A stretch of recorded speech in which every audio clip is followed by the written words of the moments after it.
Professor Davis back. Here we are now. Part 4 already of the essentials of statistics, simplifying arithmetic expressions using the order of operations. Now, because a lot of times, we don't do a lot of algebra in statistics in terms of, factoring or equation solving and that kind of thing, but we really need to be able to take a arithmetic expression that kind of looks complex and be able to write a number for it, be able to simplify it. All right?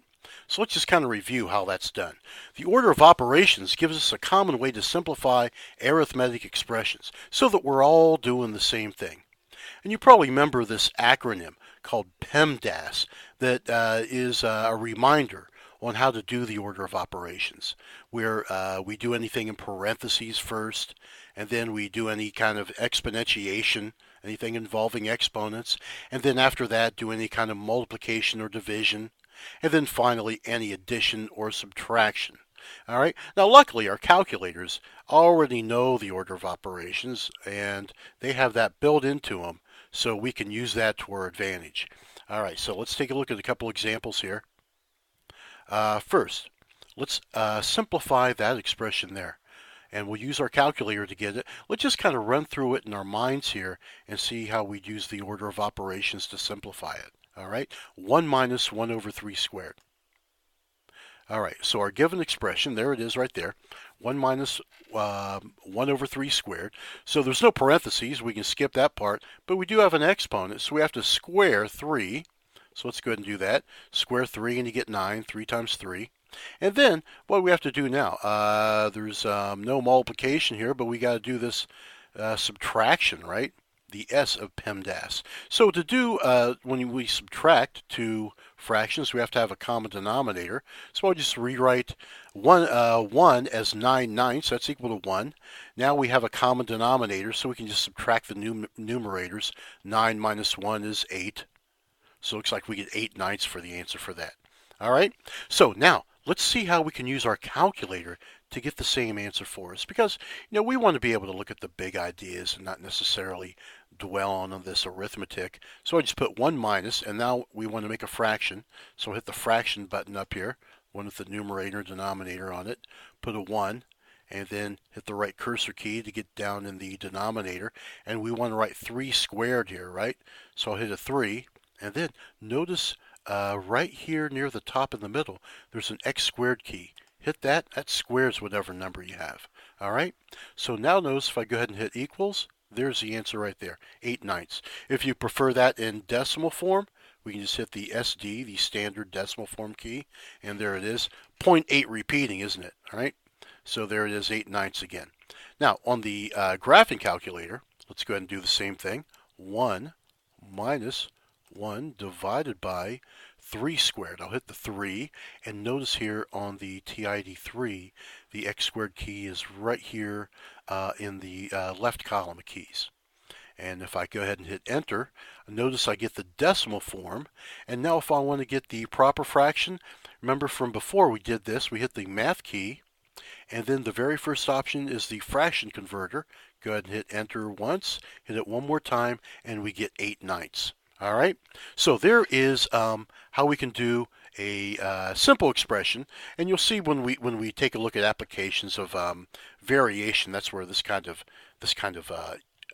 mathematical expression comes into play. Let's take a look at one more. How about this? Simplify this expression and round it to 3 decimal places. This is the kind of expression we use quite often, where it's what's called a compound fraction, where you have a fraction with a numerator here, but the denominator is also a fraction in itself. All right, so let's go ahead and use our calculator to get the answer here. First, we'll start the fraction with the fraction button. Put in the numerator, 6.2 minus 5.9. And then in the denominator, have to start another fraction here, don't we? So I'll hit the fraction button one more time, hit 2.2. And then we have to put the square root of 49.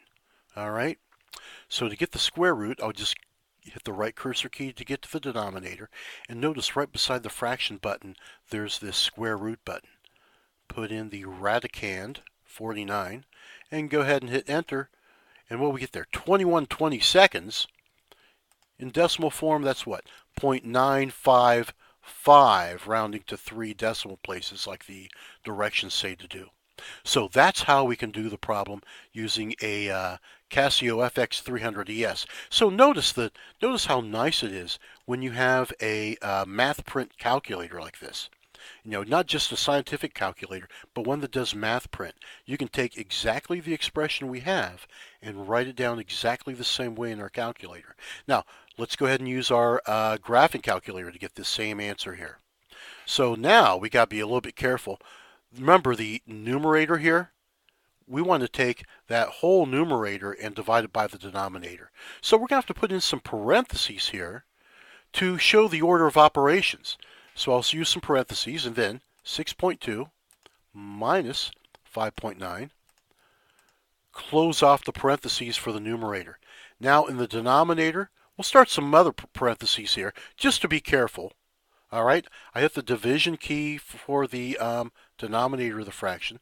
We'll put in 2.2 and then divide that by what? The square root of 49.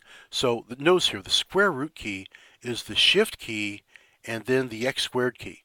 See that if you see in yellow there, it's got the little square root symbol. So I hit the second key, the x squared key to get the square root, put in 49. All right, and notice I have to hit the right parentheses to close off the square root, and then the parentheses, right parentheses one more time to close off that denominator. So now if I hit the enter key, well, notice here we get exactly the same answer as we did with the Casio calculator here. 0.9545 repeating after that. All right, so it looks like our solution then is 0.955, and notice I went ahead and put in the steps here so you can kind of see how that worked. Notice here the numerator, the difference is 0.3, and then the square root of 49, that happens to be a perfect square. You get 7, and then taking a number and dividing it by a fraction is the same as that number and multiplying by its reciprocal, right?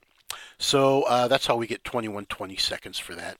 But notice here our calculator can do the order of operations for us. So there is part 4 of Essentials of Statistics, simplifying arithmetic expressions using the order of operations.